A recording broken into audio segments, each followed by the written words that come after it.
Muy bien, pues aquí Enrique Figueroa para Cinemanet con Carlos Reigadas. Carlos, me da mucho gusto saludarte, ¿cómo estás? Gracias, muy bien. Igualmente. Emocionado ya con el estreno de Nuestro Tiempo, ¿no? Sí, muy contento ya de terminar.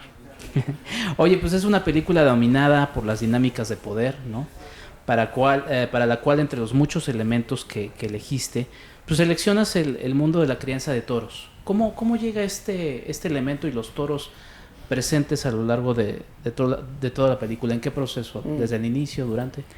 Bueno, lo primero que te digo es que no estoy tan seguro de que sea una película que trate sobre las dinámicas de poder.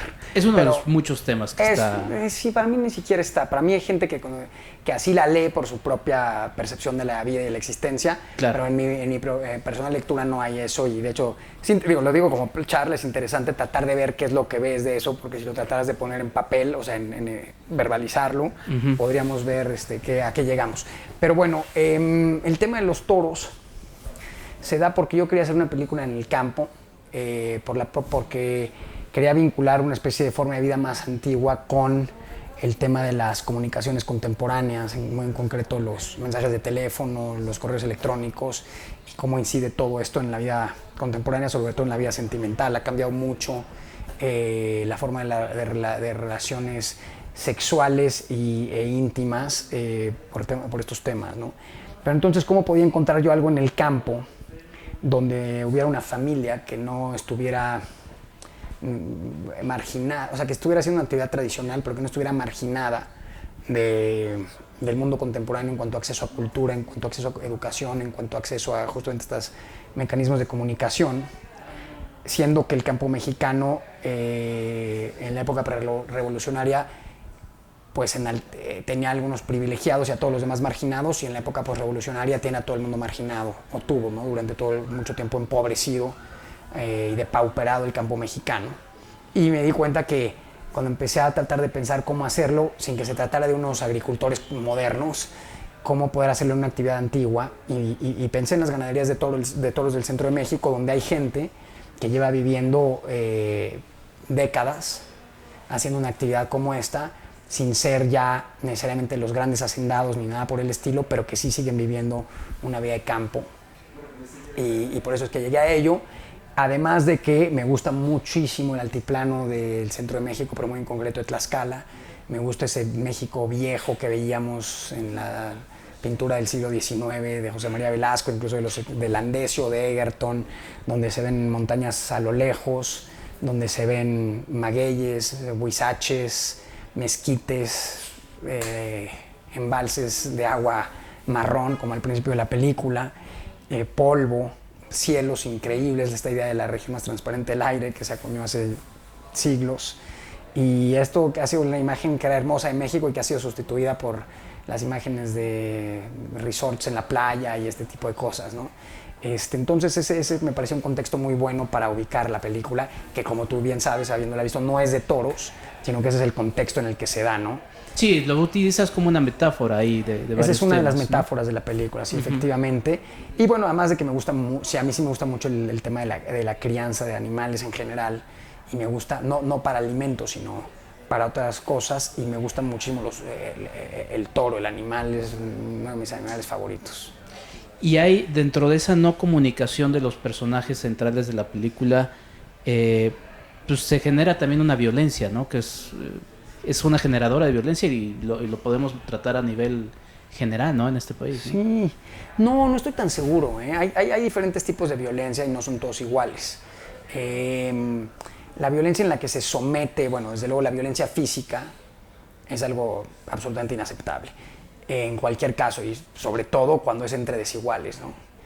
Y luego la violencia psicológica, el condicionamiento también es algo terrible, muy común, muy frecuente.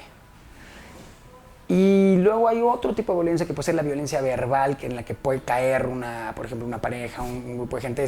Son más actitudes incivilizadas, pero que no necesariamente dañan a otro en el sentido de la violencia psicológica o la violencia física. Y eso es lo que se da en la película, o sea, hay choques violentos.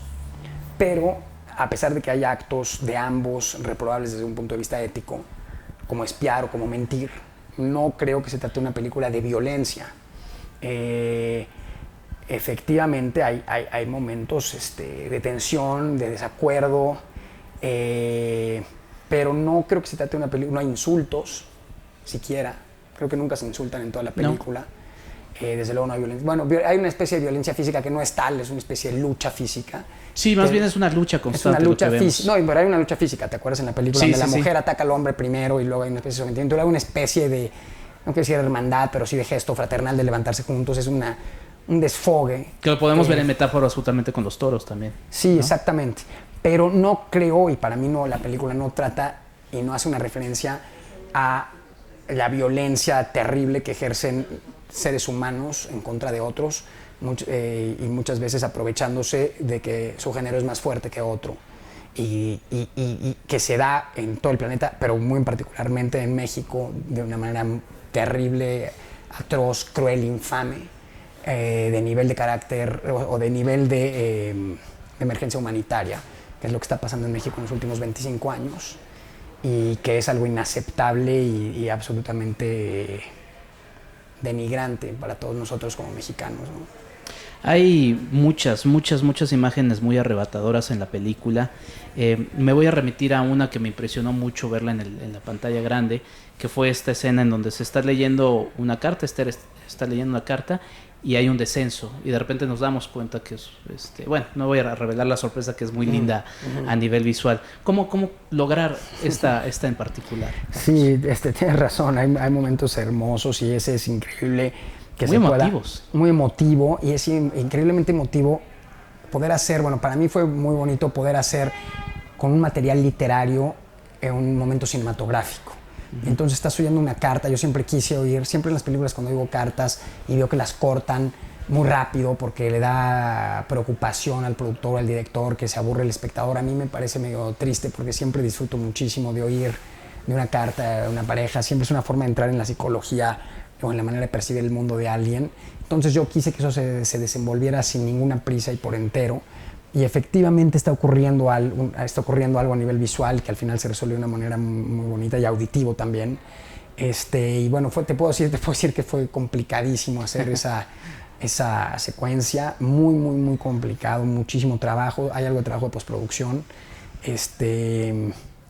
Pero fue toda una complejidad, el tema de las nubes que pasan, cómo se entrelazan las imágenes, al final es una sola imagen, pero bueno, es un tema más técnico y más casi de sorpresa, que ahí podemos dejarlo, pero es increíble cómo cuando uno cambia la perspectiva de la habitual, cuando vemos las cosas desde otro lugar, se ven diferentes y se pueden ver más bellas, más feas a veces, pero diferentes en todo caso, y es parte del punto total de ese momento. Y el final, lo que pasa en el descenso, como dices, pues es la idea de poder ver incluso algo banal, algo físico puramente, que ocurre todo el tiempo, pero que visto y escuchado de una manera enfocada, pues cambia o vuelve significante algo totalmente material y trivial como el aterrizaje de un avión, ¿no?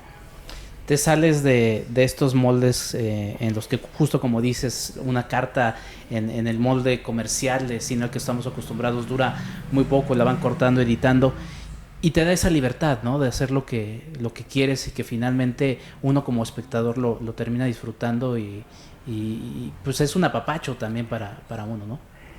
Pues sí, espero que sea un apapacho para el espectador, porque para mí lo es cuando veo películas que por lo menos tienen la virtud de no repetir el molde una y otra vez, y donde lo que te sorprende no es necesariamente que la historia sea muy espectacular o muy intrincada, sino que el lenguaje se ha utilizado de una manera personal y por lo tanto original, que genere sensibilidad.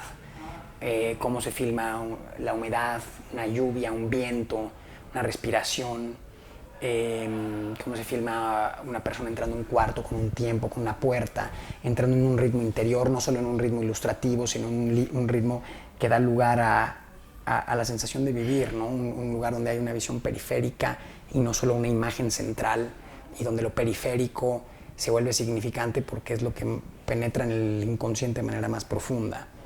Entonces, bueno, para mí estas partes del lenguaje son muy importantes y yo las aprecio mucho como espectador de cine, y me imagino que trato de hacer algo parecido cuando hago películas. Como autor te es complicado, Carlos, enfrentarte a esta lógica de mercado comercial en la que, pues bueno, tu película se mueve en otra parte, pero finalmente pues, siempre está presionada, me imagino, tu arte sí. por esto. Me duele como director poco y como espectador mucho. Efectivamente, el poder homogeneizante del mundo capitalista de consumo, que está incrementado por las redes sociales, por el internet, que supuestamente es un arma democratizante, yo no creo que sea el caso, porque finalmente los más poderosos son los que están en primer lugar en los buscadores y una serie de cosas por el estilo. Más bien creo que es un arma homogeneizante más, y además como también tiene salidas y válvulas de escape, siempre hay la excepción que confirma la regla y siempre hay gente que está en las márgenes, y eso refuerza el torrente central. Efectivamente cada vez hay menos cine, llamémosle de autor, cada vez es más difícil producirlo, cada vez es más difícil venderlo, lo vendemos por cacahuates, aunque lo vendamos en muchas partes del mundo es difícil, está incluso en los grandes festivales europeos, está siendo presionado por todos los lados, y no cabe duda que la batalla final por la hegemonía la está ganando lo que podemos llamar, no simplísticamente, sino ya claramente Hollywood. El cine hollywoodense que va junto con la televisión hollywoodense, que estandariza y unifica, está copando cada vez más y más y más espacios. Los grandes festivales europeos, Berlín, Venecia y Cannes, están tomados cada vez más por ellos. Las películas que ganan ahí, todos los propios festivales quieren que sean la antesala del Oscar.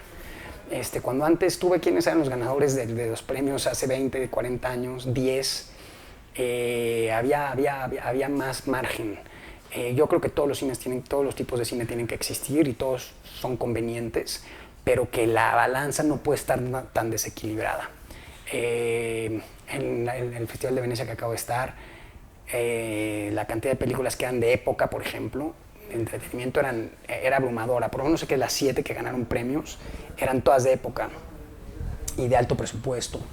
Y sí, vivimos en este mundo en el que no nos conformamos con la realidad, con la fantasía elemental como en las películas de superhéroes, sino que queremos una especie de realidad que creemos que se ve como la realidad, pero en realidad está pulida, está limpiadita. Es una realidad fantasiosa la que tiene más éxito en el mundo de hoy. Y todo un sistema orilla efectivamente al cine que yo estoy tratando de hacer.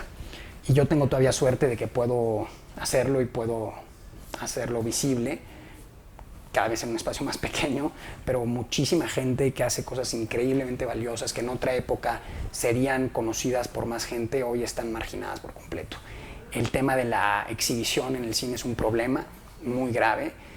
Hay productores diversos, hay distribuidores, hay autores, pero al final los mecanismos de puesta a disposición del público, no solo en México particularmente, pero en muchas partes del mundo, están controlados por entes absolutamente capitalistas, que lo único que buscan es el beneficio económico, ¿no? O sea, bueno, es su objetivo preponderante por mucho. Entonces eso reduce tremendamente la diversidad y empobrece la cultura, ¿no? Dentro de este mundo tan apabullante que acabas de describir, Carlos Reigadas, como espectador, ¿hacia dónde miras para refrescar tu mirada? Buena pregunta, es triste. Entonces tengo que ponerme a ver Bergman cada 2 semanas para no deprimirme. No, es un poco una exageración. Siempre hay cosas, pero por ejemplo es difícil ir a los cines para mí. Tienes que estar buscando más allá. Por algo existe la piratería en internet y en físico, porque la gente quiere más. No basta con Netflix tampoco. Que hay gente que quiere más, hay mucho más, pero todo se estandariza y se estandariza y se estandariza. Y no quiero dar una visión totalmente oscura porque yo creo que todo es cíclico, pero ahora yo siento que estamos en un ciclo estandarizante muy violento que volverá a dar la vuelta en algún tiempo. Me recuerda un poco al final de los 70, cuando aparecieron Spielberg y Lucas, y toda esa expansión que había habido en Hollywood, del autor, de miradas, de una nueva riqueza que rompía el cine clásico tradicional, se volvió a colapsar. Incluso hasta gente como Coppola y gente del sistema empezó a abrir muchísimo, y luego Tiburón, Spielberg y las Guerras de las Galaxias, y todo cerraron todo otra vez. Y pues en los 80 vino lo que vino, incluso en música, en todo. Siento que otra vez estamos en un ciclo de ese tipo. Muy bien, Carlos, pues muchas gracias por estos minutos de esta charla, la invitación de la gente para que vaya a ver Nuestro Tiempo, una película que tiene muchas lecturas, que al contrario de este cine apabullante que vemos normalmente, permite que cada quien tenga una mirada distinta hacia ella. Muchas felicidades y muchas gracias. Muchas gracias por la entrevista.